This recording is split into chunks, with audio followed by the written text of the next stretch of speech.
Salut tout le monde et bienvenue sur votre troisième tutoriel en HTML et CSS3. Aujourd'hui nous allons apprendre un peu plus sur les couleurs et comment insérer les images dans une page web. Nous allons un peu faire quelques suppléments et la prochaine fois nous essaierons de faire les chemins d'accès relatifs et absolus. Vous comprendrez de quoi je parle lors du prochain tutoriel. Bon, la fois dernière nous nous étions arrêtés à mettre une couleur de fond. Sachez que les couleurs, normalement on ne devrait pas mettre green, red, yellow. Le navigateur c'était juste, mais normalement les couleurs se mettent sur le format RGB. RGB pour red, green, blue, ou ça rouge, vert, bleu. Rouge, vert, bleu, RVB. Bon, on met d'abord dièse, clavier français. On met d'abord dièse, puis la quantité de rouge, comme on a dit R, 48 par exemple. La quantité de vert, je mets par exemple 78. La quantité de bleu, je mets A4. A4. C'est en base hexadécimale. Souvenez-vous qu'on fait troisième. Bon, et puis nous rentrons tester cette page si ça marche actuellement. Oh. Désolé pour la perturbation. Je vous ai vraiment fait attendre. Hello world. Plus vite, plus vite, plus vite.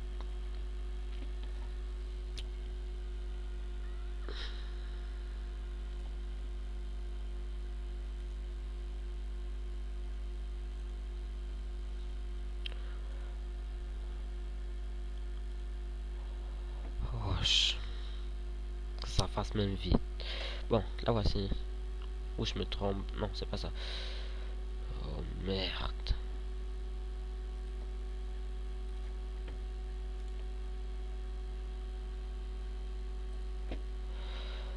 Bon, là voilà. Nous avons mis une couleur de fond un peu plus bleue. Si vous n'avez pas d'inspiration, sachez que vous ne pouvez même pas de 1 composer les couleurs. Si vous me demandez par exemple que A4, B, F combien, je vais pas savoir qu'est-ce que ça veut dire. Quelle est vraiment la couleur que ça va donner. Mais si vous voulez voyer les couleurs comme moi je le fais souvent, et comme ce n'est pas souvent très conseillé, vous ouvrez la page sur Mozilla Firefox, développement, et puis la pipette. La pipette permet de tirer une couleur comme au laboratoire. La pipette permet de tirer une substance. Si je veux par exemple prendre ce bleu, c'est bon. Et puis je n'ai qu'à venir le coller ici à travers le raccourci CTRL plus V ou alors clic droit paste. Voilà, ça va mettre notre page en fond bleu comme la page que nous venons de voir. Bon, j'espère que c'était bien. C'est tout pour les couleurs. Maintenant pour les images, j'ai pris la peine de mettre quelques images dans le dossier des tutoriels, comme vous pouvez le voir. Je vais plutôt mettre maintenant une image de fond et insérer 3 ou 4 de ces images. De telle manière que vous voyez comment est-ce qu'on insère vraiment une image. Pour insérer une image de fond, la syntaxe est background tout simplement. Dans l'attribut de body, background égale, je mets peut-être les chats là, c'était c2.jpg. C2 était dans le dossier même. Rassurez-vous bien que les images sont dans le même dossier. J'appuie F5 pour actualiser. Que ça vous étonne pas. Oh, j'ai oublié de sauvegarder ou quoi. Oh. Voilà. Maintenant, le chaton est en fond d'écran. Voici quelques attributs pour les couleurs. Vous pouvez mettre. Bon, commençons d'abord par insérer un paragraphe d'image. P O L pour liste ordonnée. Ordered list. Et puis élément d'une liste, c'est à travers LI. Bon, LI, on va insérer une image IMG. L'image 10.jpg. Ne soyez pas effrayés, il y a une image qui s'appelle img10.jpg.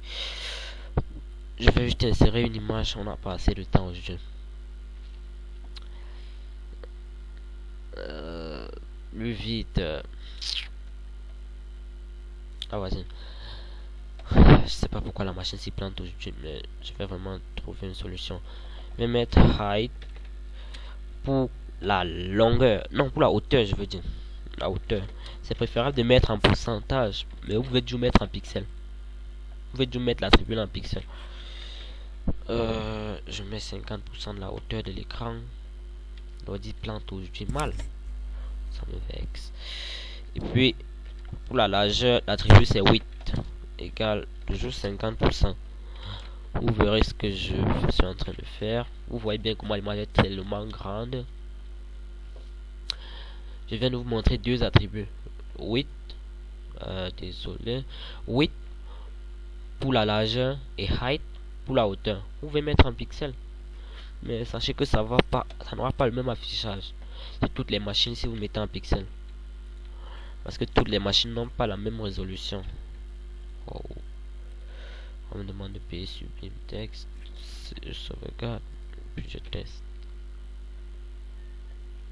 Voilà l'image. J'ai modifié la largeur et la longueur à 50%. Si vous pouvez bien voir, c'est presque 50% et 50% de hauteur aussi, puisque il y a le 1 qui bloque, qui ajoute un peu. Vous pouvez pas bien voir. Un autre attribut pour les images. Un autre attribut pour les images, c'est Alt. De telle manière que si l'image ne s'affiche pas, vous pouvez mettre image d'une vieille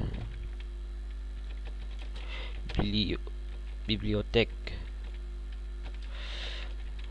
De telle manière que si l'utilisateur charge la page, l'image ne vient pas, ça va, voilà le message qui va venir. Vous pouvez aussi mettre title pour mettre une infobulle, un message en infobulle. Vieille bibliothèque. Vieille bibliothèque. Vous verrez exactement de quoi je parle en rafraîchissant la page. Regardez, vieille bibliothèque. Lorsque je mets la souris sur l'image, ça apparaît vieille bibliothèque à cause de l'attribut title.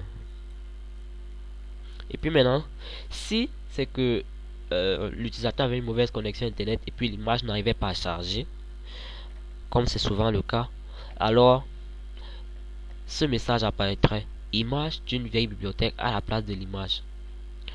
C'est tout pour les images. La prochaine fois, je vais vous montrer les chemins d'accès, comment bien les cas de gestion d'erreur, désolé.